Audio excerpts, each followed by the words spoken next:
Alors, j'aimerais parler, en fait, c'est dans mon TikTok d'avant, je disais que les défauts, nos défauts étaient beaucoup plus aimables que nos qualités. Et qu'en fait, parler aux gens en essayant de cacher ses défauts pour se donner une bonne image, c'était contre-productif parce que ça n'allait pas mener à du réel amour.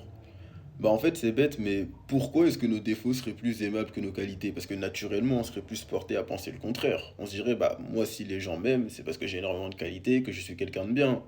Mais factuellement, regardez, les stars les plus connues, genre je dirais simple, dans le paysage sur les réseaux sociaux, les gens les plus connus selon moi, c'est les rappeurs. Genre c'est les rappeurs. Genre c'est Kobalade, tout le monde connaît Kobalade.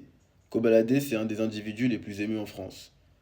Kobalade, c'est grave un criminel de fou malade et genre, il a commis trop de crimes jusqu'à. Il a percuté une daronne en Porsche, elle est morte. Et genre, c'est même pas la seule chose qu'on sait qu'il ait fait. Pourtant, les gens l'aiment sincèrement.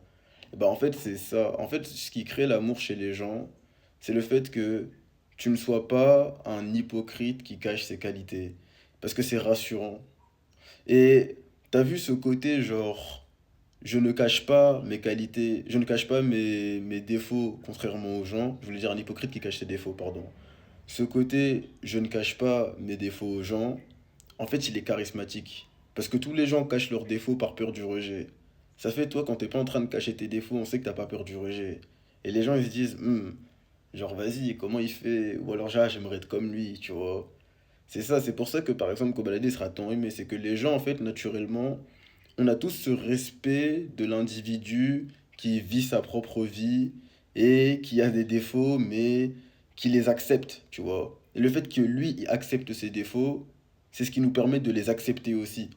Alors que l'individu qui est censé essayer de se donner une bonne image, bah, par exemple, le jour où il va s'énerver, bah, s'il a fait le mec calme toute sa vie, on va lui dire, wesh, pourquoi tu t'énerves? T'es un mec calme. Tu sais ce que je veux dire ou pas? Genre, en vrai, les gens, ils vont pas. Et même, c'est là aussi que les gens vont commencer à s'inquiéter. Ils vont se dire, mais attends, toi, là-bas, c'était calme, maintenant tu t'énerves. Et t'as vu toutes les relations qui étaient basées sur le fait que ça te voyait comme un mec calme, tu vas les perdre. Parce que tu t'es énervé et qu'on a vu ta vraie nature.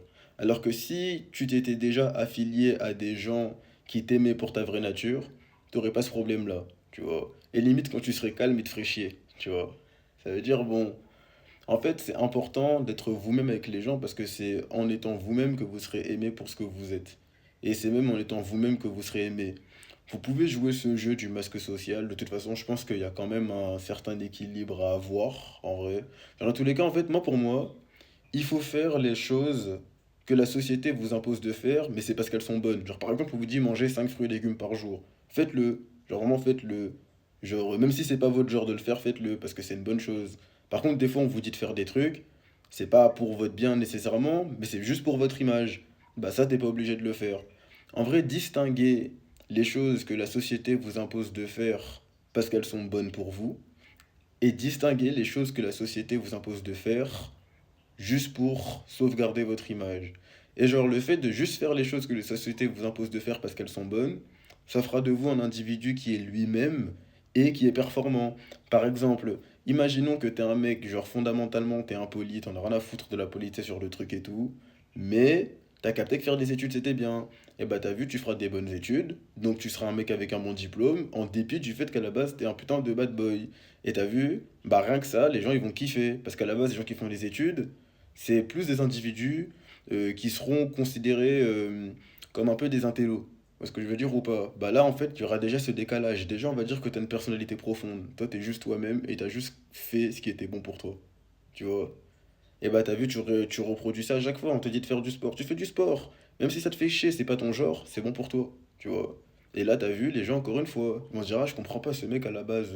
Dans ma tête, il est négligé, nanana, et tout, je sais pas quoi. Mais vas-y, il est costaud, je comprends pas. Tu vois. Et t'as vu la personne, elle fait tout, genre elle s'habille bien et tout, ça lui rapporte rien. Par contre, elle rentre chez elle, elle fait que jouer à Fortnite, elle fait pas de sport. Elle a une bonne image, mais factuellement, l'individu est médiocre. Et t'as vu, dans tous les cas, dans la vie, c'est la vérité qui compte. T'as vu, au final, la personne qui bénéficiera de la société pour de vrai, genre dans la réalité, ce sera la personne qui réellement a ce qu'il faut. Le mec qui est costaud, il pourra toujours, s'il est intelligent, jouer du fait qu'il est costaud. Le mec, juste, il est là, il s'habille bien, comme tout le monde, au final, parce que tout le monde s'habille bien, tu vois. Et il fait rien de spécial quand il rentre chez lui. Bon, en vrai, au final, c'est un spectateur. C'est un spectateur de la vie. Ça veut dire, bon, voilà, quoi.